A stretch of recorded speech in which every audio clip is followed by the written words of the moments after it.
Don't mess with Anthony Scaramucci. He was the president's communications director for 11 days. Yeah. He is No fake news at Fox News. I mean, that is the right number. He has written a fantastic, very funny memoir and recount of the Trump administration thus far. It's called Trump, the Blue-Collar President. Mr. Scaramucci joins us live today. Last time I saw you, you were in your kitchen cooking with your wife as part of his book segment. We had a video. Your house is so beautiful. Your kitchen's so pretty. Thank you very much. Congratulations. Yeah. The only one in the family that knows how to cook is my wife. Of course, Steve Ducey outed me to America by explaining I don't even know how to, like, skin a carrot. But it's okay. And it's very you just made news. That's very controversial. I think some other news that came out on you is a little bit more, and you weathered that storm. I weathered it, yeah. But look, you got to be like Mayhem in the Allstate commercial if you're going to go into politics, right? I mean, so the car crashed, and you can either complain and go to the hospital or get up and dust yourself off. And that's exactly what you did. I always choose to dust myself off. And you made my life easier, because people always ask that don't know President Trump. I said, why is a billionaire relating to blue-collar people more than billionaires? Other billionaires don't really like him that much. He's different than them. You break it down in this book and go back to your family and his family. Can you do it now? Well, yeah, so quickly. So I talk about Fred Trump, how his rise, that contemporaneous to my dad's story. And so they're both American stories, and they're both American arcs seeking the American dream. And I also talk about the Caruana family, which is a good family friend of ours, where Fred Trump and the very young Donald J. Trump are meeting with people to collect rent. And their family, the husband lost his job.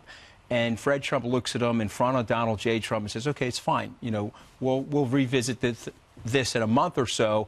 I'm very confident you're going to get another job, and you're a straight-up guy. And so these are stories about the president that people wouldn't tell in terms of his compassion, who he is as a guy, and at the end of the day, he really feels for these people. This is a guy that can walk a construction site and recognize that someone's got a lunch pail, coming to that site, working an 8, possibly a 10-hour day, getting an hourly wage, being a member of a union, and protecting and helping their family. He's relatable. People like his story because he apparently started with $1 million and became a billionaire. You know, the thing is, like, whatever he started with, it's not really even the thing. It's sort of a weird thing, right? It was a billionaire in a tower adjacent to the Tiffany store that saw what was going on in my neighborhood, Ainsley, and I write about that. I'm very honest about it. I went to these fancy pants schools in Boston, went to Goldman Sachs, built 2 hedge funds, and I started to get into these concentric circles of bias, confirmed biases, where I was just talking to wealthy people about their wealthy life experience. It wasn't until I got on the campaign with the president, went to places like Albuquerque, New Mexico, that I saw the aspirational working class family that I grew up in was becoming a desperational working class family today. Right. Middle class was disappearing. Yes. The working and manufacturing was leaving the country. Not white nationalism, no ethnocentrism, just an economic desperation. Why are you here at this rally? You know, Mr. Trump says he's going to try to bring the jobs back to my neighborhood. That's right. I'm in New Mexico, but you know what the new Mexico is? That would be Mexico.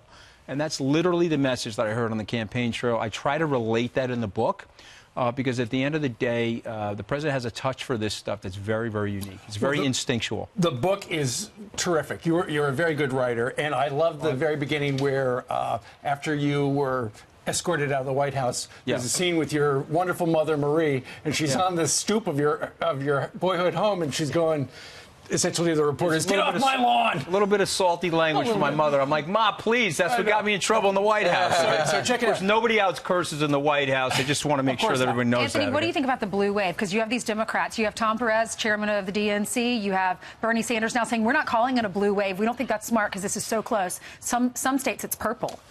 Yeah, so I mean, so it's way closer, and this is also his genius. President's genius is he's moving around the country because he's making the bet that he can get the voter participation up. What's classically happened to Ainsley is that the president's hunkered in by the Rose Garden in the Oval Office, and people are generally happy because he's in power, at least people in his party, and the other people come out and vote. So angry voters vote more than complacent voters, and so the president's out there trying to rally his base and reminding them how important it is to get out there and vote so that they can protect the levels of deregulation, protect the legislation, and obviously look for forward progress after the midterm. Sure. You do talk about the clash you had in the White House, and you do talk about a clash with the Chief of Staff, General Kelly. Story yesterday had General Kelly grabbing Corey Lewandowski by the collar because things got heated between them.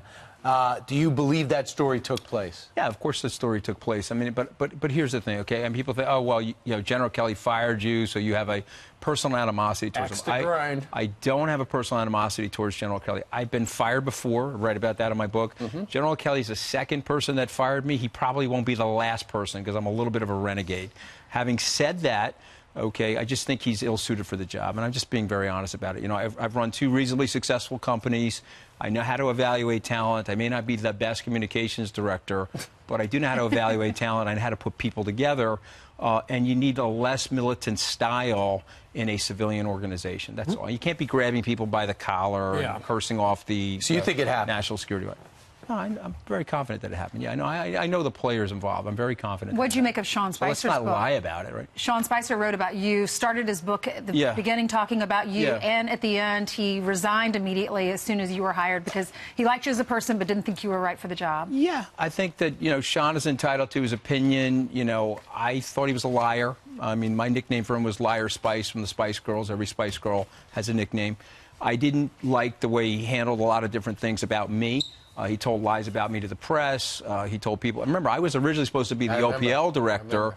They withheld the press release, even though I had an offer and acceptance. And him and Rice were trying to prevent me from getting that job. That's the Washington shenanigans that the American people absolutely hate. So, you know, I don't dislike Sean personally, but again, I'm just offering up an evaluation. He's entitled to his evaluation of me. And I think he's right in the following respect, that I didn't have comms Washington operative lying experience, okay? Well, that was your problem. That was my problem. So it is what it is. The book is called Trump, really good. The Blue-Collar President, Anthony Scaramucci. We thank you very much. Not only is there a book, he also put out online an interpretive dance of his 10 days. A little bit of an interpretive dance. Yeah, the neck hanging at the end was particularly frustrating. A little crazy. All right, Anthony, thank you very much. Congratulations. Congratulations, Anthony.